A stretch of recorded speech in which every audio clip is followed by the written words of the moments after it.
این منم، این صورتم، واقعی، بدون فیلتر، بدون جست، بدون نور خفن. و نه، قرار نیست هر روز بردارم بزنمش تو چشم بقیه که ثابت کنم منم هستم. میدونی چی بامزه است؟ الان یه عده دقیقاً دارن فکر میکنن حتما اعتماد به نفس نداره یا حتما خجالتیه. ولی صبر کن، اگه قضیه دقیقاً برعکس باشه چی؟ اگه بعضی آدما از چهره خودشون عکس پست نمی‌کنن، نه از سر ضعف، بلکه از سر حال نداشتن نمایش. اگه اونقدر با خودشون اوکی‌ان که نیازی ندارن هر روز بگن این منم، دیدین؟ اگه نخواستن زندگیشون تابلوی اعلانات بقیه باشه. اگه تو هم از اونایی هستی که سلفی نمیذاری و صورتتو پست نمی‌کنی، یه لحظه صبر کن. این ویدیو دقیقاً برای خودته. ببین، یه چیز جالبه. بعضی آدما از خود چهرهشون هیچ وقت عکس پست نمی‌کنن. نه سلفی، نه صورت، نه این منم. نه اینکه سفر نرن یا زندگی نداشته باشن. اتفاقاً دارن، ولی صورتشون ویترین نیست.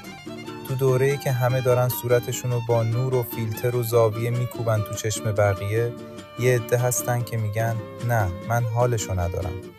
کسی که از چهره خودش عکس نمیذاره الزاماً خجالتی نیست. الزاماً اعتماد به نفسش پایین نیست. خیلی وقتا اونقدری با خودش اوکیه که نیازی نداره هر روز ثابتش کنه. بعضیا قبل از اینکه بخندن فکر میکنن این لبخند چند تا لایک میگیره. بعضیا اول میخندن، بعد کلاً یادشون میره گوشی وجود داره. این آدما وقتی خوشحالن حسشو زندگی میکنن، نه اینکه ثبتش کنن، ادیتش کنن و منتظر واکنش بمونن. خیلی هاشون یه زمانی عکس میذاشتن، صورت، لبخند، استوری. بعد دیدن چی شد؟ دیدن کم کم دارن برای دوربین زندگی میکنن، نه برای خودشون. دیدن اگه حالشون خوب نباشه هم باید خوب نشون بدن. یه جا خیلی ساده گفتن بیخیال. نه با قهر، نه با عقده. با این فکر که همه زندگی لازم نیست جلوی چشم بقیه باشه. کسی که از صورتش عکس پست نمیکنه معمولاً کمتر توضیح میده.